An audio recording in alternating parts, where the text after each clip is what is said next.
जब संध्या ने सूर्य देव के माथे पर तिलक करने के लिए हाथ बढ़ाया, उनका हाथ जल गया। यह देखकर सूर्य देव गुस्से में बोले, अगर मेरी पत्नी ही मेरा तेज नहीं सह सकती तो हमारा बच्चा कैसे होगा। संजना ने अपने पिता विश्वकर्मा से मदद मांगी, लेकिन उन्होंने कहा कि सूर्य देव की पत्नी होने के नाते उन्हें यह ताप सहना पड़ेगा। निराश होकर संध्या ने अपने पिता की एक जादुई औषधि पर नजर डाली। संध्या ने वह औषधि अपनी परछाई पर डाली और चमत्कार हुआ। एक तेज रोशनी के साथ उनकी हूबहू परछाई खड़ी हो गई, जिसे उन्होंने छाया नाम दिया। संजना ने छाया को सूर्य देव के पास छोड़ने का फैसला किया ताकि वह खुद इस ताप से बच सके। जाने से पहले संध्या ने छाया को चेतावनी दी कि वह सूर्य देव के करीब न जाए, लेकिन जब संध्या चली गई तो सूर्य देव और छाया एक दूसरे के करीब आ गए। कुछ समय बाद छाया ने एक काले रंग के बच्चे को जन्म दिया। यह बच्चा कोई साधारण नहीं था, बल्कि न्याय के देवता शनि थे। जब सूर्य देव ने अपने बेटे का जन्म जश्न मनाया, उनकी नजर उस काले बच्चे पर पड़ी। बच्चे का रंग देखकर सूर्य देव का अहंकार जाग उठा और वे गुस्से में आ गए। उन्होंने छाया का अपमान किया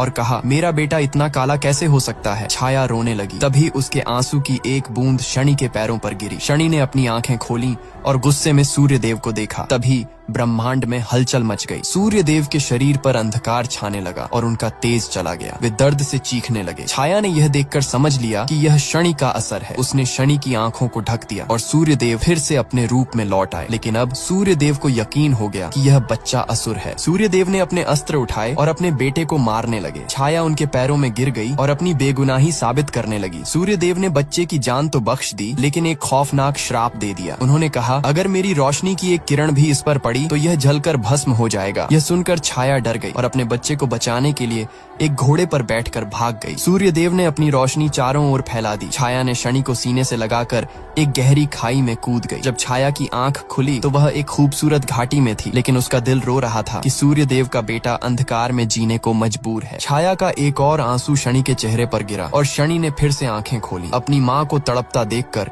शनि की शक्तियाँ फिर से जाग गईं। अचानक धरती घूमने लगी और ऐसा लगा मानो शनि ने अपने न्याय की शुरुआत कर दी हो। शनि सूर्य का बेटा होने के बावजूद बहुत काले रंग का था। इसी वजह से सूर्य ने उसे छोड़ दिया। वो अपनी माँ छाया के साथ एक घने जंगल में बड़ा हुआ। 10 साल बाद शनि एक निडर और ताकतवर योद्धा बन गया। एक दिन 2 लोग जंगल में आए और पवित्र पेड़ काटने लगे। शनि ने उन्हें चेतावनी दी, यहाँ से चले जाओ, लेकिन एक आदमी ने उसका मजाक उड़ाया और आगे बढ़ गया। शनि ने बस एक छोटी टहनी से उसके पैर पर मारा। उस आदमी का पैर एक झटके में टूट गया। वो दर्द में तड़पने लगा और माफी मांगने लगा। दयालु शनि ने एक सुनहरा पत्ता उठाया और उसके घाव पर रख दिया। देखते ही देखते उस आदमी का पैर ठीक हो गया। दूसरा आदमी पीछे से हमला करने आया, लेकिन शनि की एक नजर से वो डर कर भाग गया। भागते हुए वो एक गहरी खाई में गिरने लगा। शनि ने तुरंत अपना हाथ बढ़ाया और उसे पकड़ लिया, लेकिन जैसे ही उसका हाथ धूप में आया, सूर्य के